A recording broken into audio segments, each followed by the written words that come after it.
Здравейте, казвам се Иван Белчев от Истинска храна и днес правя едно видео, в което така ще се опитам в 2-3 минути да обясня какво точно правим, какво произвеждаме. И ако гледате това видео, най-вероятно или някой ваш познат ви го е изпратил, или аз съм дошъл при вас, запознали сме се и съм ви го изпратил. И сега с няколко изречения ще обясня с какво точно се занимаваме. Това, което правя, аз отглеждам кокошки за яйца, когато е топло времето, и пилета за месо, така наречените бройлери.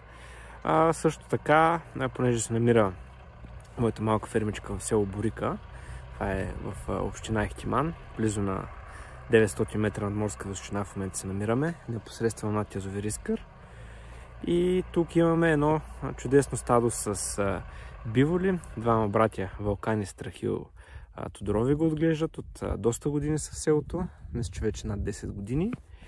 И тук има невероятна даденост за отглеждане на биволите, тъй като имаме язовир, който лятото го ползват като басейн самите биволи.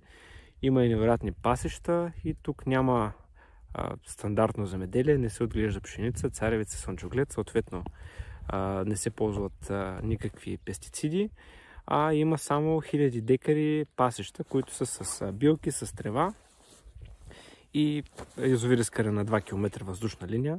Много влага има, съответно тук пашата е доста повече в сравнение с други райони, където не са толкова високо и нямат такъв водоизточник в близост.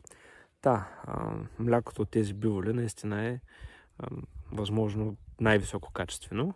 След малко ще ви покажа и биволите, ще ви покажа и кой как ги отглежда.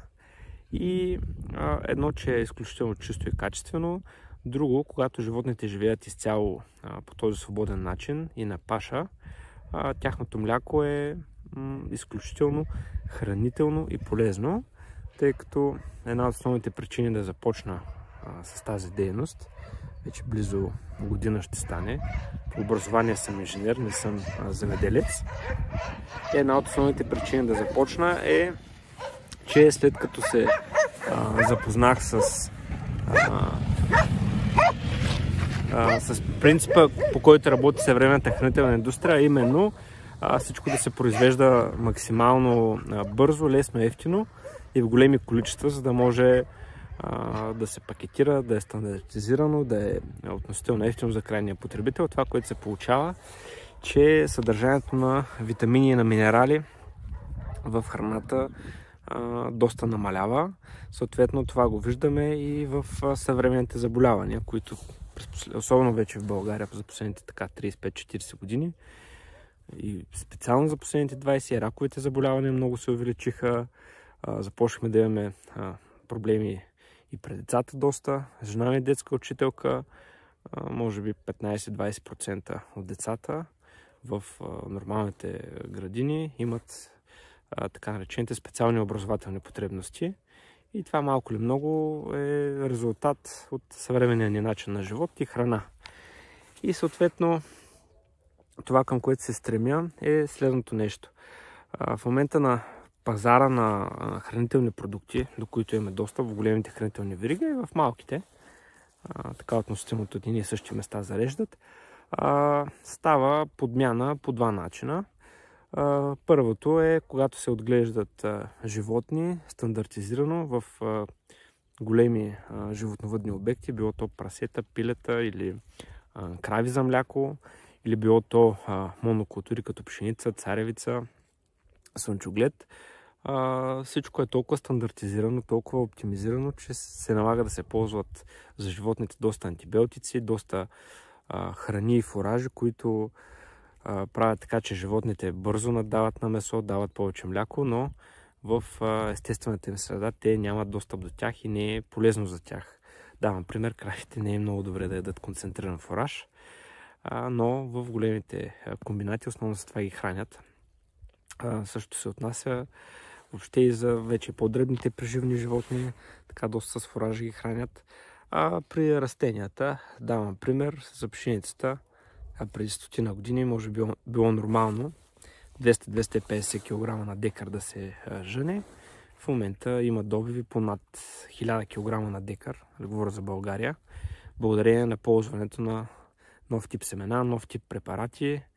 Ако сте се заглеждали в някоя нива с пшеница или царевица или слънчоглед, освен самата култура няма нито една тревичка. Това е защото почвата се обработва с пестициди.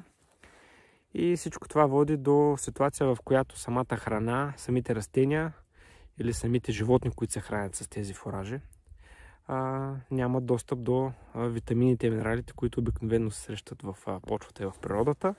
Съответно, храната, която ядем, е изключително бедна на полезни вещества.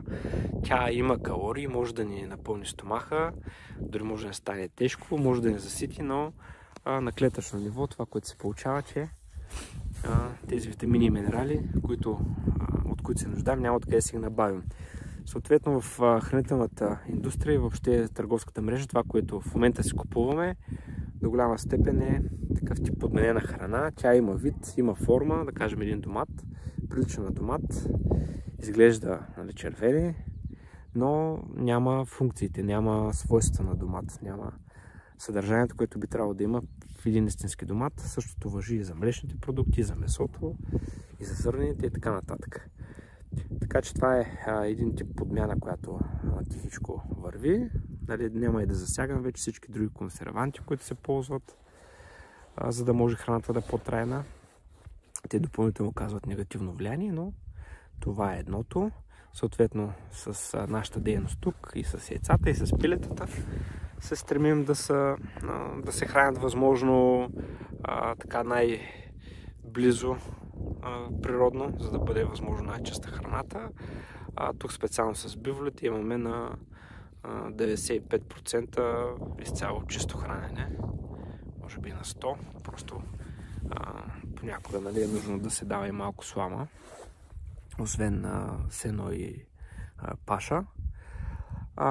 Това е, казах, едната подмяна. Другото нещо, което се случва като подмяна на храна поради чисто търговски причини, да кажем в момента е доста по-евтино в България да си вкараш мляко, да кажем от Полша, Унгария или от Украйна, отколкото да го купиш от български производител.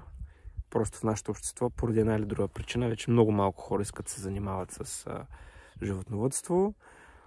Доста по-трудно е, няма централизирана система, общо взето е една дивотия и се изисква доста повече труд и усилия, макар вече да има доста повече машини, но когато представете си някой трябва да се забие, прямо както в село Борика, трябва да живееш тук, няма нито магазин, няма нито детска градина, най-близката е на 16-17 км, нито училище, малко да се развали времето, спират тока.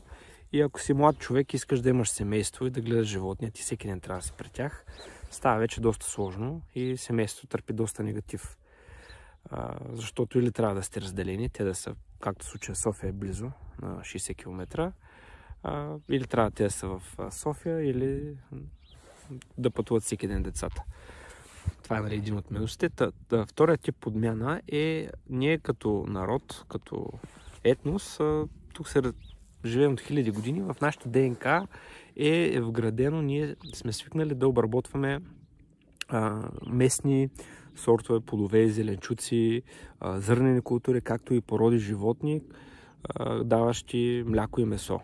Съответно в нашото ДНК е заложено, ние най-лесно обработваме нашето си, от нашите си породи овце, кози, говеда, както биволи също има от хиляди години тук. Точно това мляко, тези животни се хранят точно с определени треви, точно с определени билки, точно по нашите земи. И това е една симбиоза, трябва от хиляди години.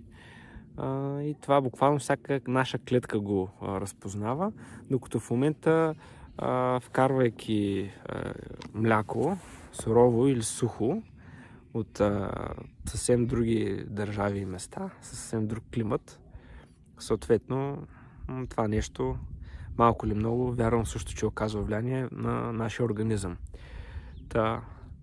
Обобщено, това, което правя, е възможно най-истинската и чиста храна, до която може да се достъпи днес. да я произвеждам и съответно да доставям на хора, които имат интерес към такъв тип храна, и по този начин съм намерил как да се издържам, да живея от нещо, което ми харесва, нещо, което ми доставя удоволствие. Така че това е обяснението, какво точно върша. И сега за финал ще ви покажа и как живеят биволите. Те са доста устойчиви животни, не се разболяват. Единствено по-трудно понасят, ако има вятър или нещо ги намокри. Съответно днес времето е лошо. Януари месец е. Има сняг, така е леко прехвърча, така че трябва да бъдат днес в обора. Ще ви покажа как живеят, с какво се хранят и кой ги гледа, защото има значение хората, които ги гледат, дали ги обичат или не, и най-вече каква хигиена спазват. И така, вече се намираме в обора. В момента стадото е малко над 100 бивола. Ето ги. Биволите тук в средата са малките, които отскоро се научиха и да бягат от обора. И ако забравяш вратата отворена, ходят на екскурзия. Ето така живеят биволите зимата. Може да видите колко големи животни са. Женските са средно около 600 кг, мъжките могат да стигнат и до тон. Като за сравнение, специално за добива на мляко, един бивол дава, една биволица дава между 6-8, може понякога да стигне 10 литра мляко на ден. Има крави, които с същото тегло и габарит дават по 30 до 40 литра мляко на ден. Това, което е характерно за биволското мляко, че е изключително високо маслено, гони към 7,5-8% масленост, почти 2 пъти по-гъста от кравето мляко. Съответно има много повече белтъчини в него, много е богато на казеин и е мляко, което дори ако животните примерно хапват, имат паша, която е замърсена с радиоактивност, както преди време е било след срива на Чернобил, дори да ядат замърсена с радиация храна, млякото им няма радиация в него. Това е едно уникално тяхно свойство. И друго уникално за биволското мляко е, че дори човек да има алергия към млечни продукти, ако консумира биволско мляко, то не му влияе, може да хапва. Виждате отзаде колко любопитно гледат. Е тук един юноша идва. И така, сега нещо, което допълнително искам да ви покажа, с какво се хранят.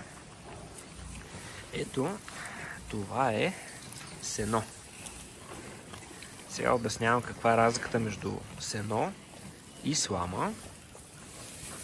Сеното в момента в това, ако го помиришете, ако като деца сте имали село, баба и дядо и сте ходили да помагате и сте имали животни да косите трева и след това да правите бали, нали, това е един аромат, който няма как да забравите. Но ако не сте имали това удоволствие да имате такива спомени, как да кажа, от сеното, ако помиришете, може да поискате да си направите и чай. Вътре има много билки, много треви, които са характерни тук за този регион, въобще и за България, и за тази местност. И съответно, когато животните се хранят с сено, те получават много богата храна и много естествена, богата на най-различни витамини, минерали и аминокиселини. Съответно, ако едат слама, това са стръковете от пшеницата, когато я косят. Съответно, от една страна доста по-бедни на минерали и витамини, от друга страна доста по-малко хранителна. И тук биволите в 90% от менюто им зимата е сено и понякога се налага и да хапват слама, тъй като са по-лакоми и имат нужда буквално да се напълнят търбусите. И това е Страхо, който го гледа. Страхо, искаш да влезеш за секунда в видеото само? Да вляза?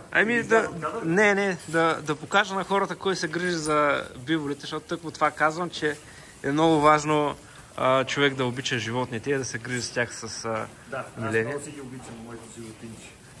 Това е Страхо, който много усилия полага и много любов. Да каже само всеки път като дойде, как ги гали, как им говори. Чеше ги. Те са добри животинки, просто трябва малко подход и се отблагодаряват. Да. Защото иначе са малко диви. И те си в голяма степен и диви животни. Да.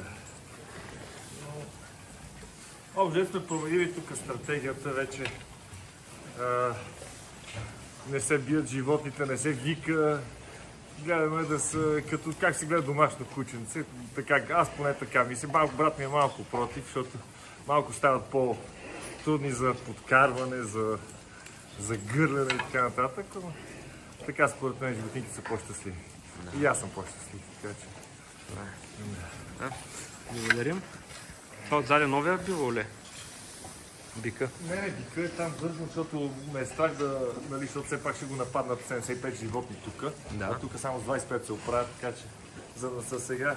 Защото сменихме бика и бичето е малко по-младо, е на 3 години и половина, 4. И още има да расте и те като е нов бика, всичките го нападат, искат да го пребият. Искат все едно го тестват, дали е достоен. Стария ни бик се справи с 100 ги наби. Обаче, като казвам наби, нали, те се бият рога, нали, нещо се ръгат. Но сега този новия го пуснахме първо с тук 25-те, справи се. И сега на пролет или някой хубав зимен ден ще го пуснем с останалите да видим. Надяваме се да се справи. Така. Благодарим на Страхо и желаем хубав ден. Мерси.